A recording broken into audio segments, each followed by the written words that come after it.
జడ్జిని నమ్మించి పలు మోసాలకు పాల్పడడమే కాకుండా అధిక కట్నం కోసం వేధిస్తున్న యువకుణ్ణి ఏలూరు పోలీసులు అరెస్టు చేశారు. సిరిసిల్ల జిల్లా వేములవాడ పట్టణం భగత్ నగర్ కు చెందిన నామాల నరేందర్ న్యాయమూర్తినని నమ్మించి ఏలూరు కొత్తపేటకు చెందిన సామంతాల నిర్మలను మ్యాట్రిమోనీలో ప్రేమించి పెళ్లి చేసుకున్నాడు.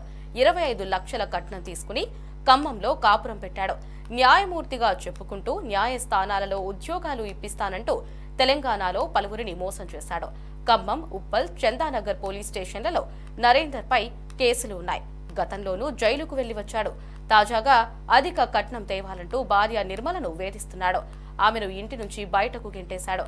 నరేందర్ న్యాయమూర్తి కాదని తెలుసుకున్న నిర్మల కుటుంబ సభ్యులు ఏలూరు మహిళా పోలీస్ స్టేషన్లో ఫిర్యాదు చేయడంతో పారిపోతున్న అతన్ని అరెస్టు చేశారు. మాయమాటలు చెప్పి అమ్మాయిని చేసుకోవడంతో వాళ్ళ తల్లిదండ్రులకు చెప్తే వాళ్ళ తల్లిదండ్రులు ఆ అమ్మాయిని చేయలేదు.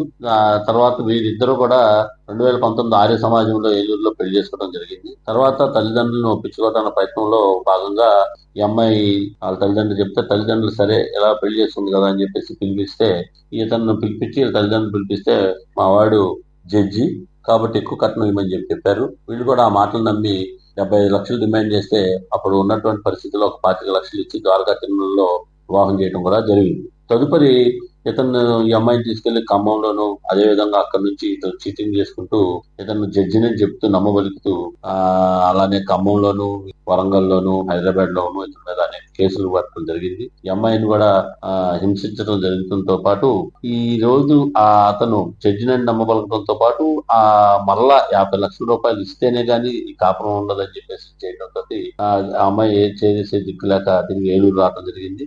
ఏలూరు వచ్చి ఈ అమ్మాయి ఇక్కడ పోలీస్ స్టేషన్ లో మన మహిళా పోలీస్ స్టేషన్ లో రిపోర్ట్ చేయడం జరిగింది. దర్యాప్తులో భాగంగా వాళ్ళందరినీ కూడా పిలిపించి కౌన్సిలింగ్ చేయడం జరిగితే కూడా ఈయన కట్నం కోసమే ప్రయత్నం చేసి ఇతను దొరకటం మానేశాడు. ఎందుకంటే ఇతను జడ్జిగా అందరిని నమ్మిస్తూ జడ్జిగా ఇతను కార్డులు చూపిస్తూ రైతుల్ని అదేవిధంగా మ్యూటేషన్ చేయిస్తానని ఇలా అనేక కేసులు అతని మీద ఉన్నాయి. ఇతను తీసుకొచ్చి అడిగితే ఇతను గతంలో ఉన్న కేసులు చెప్తూ ఈ అమ్మాయిని మోసం చేసే ఉద్దేశంతో అదేవిధంగా అమ్మాయిని కట్నం కోసం పెళ్లి చేసుకోవడం మాత్రమే వాస్తవం అని చెప్తున్నాడు. కాబట్టి అందరికి మ్యాట్రిమోనీలో వచ్చినటువంటి సరైన బ్యాక్గ్రౌండ్ వెరిఫై లేకుండా చేసుకోవడంతో ఇట్లాంటి వ్యక్తులు నకిలీ జడ్జెస్ గా చలామణి అవుతూ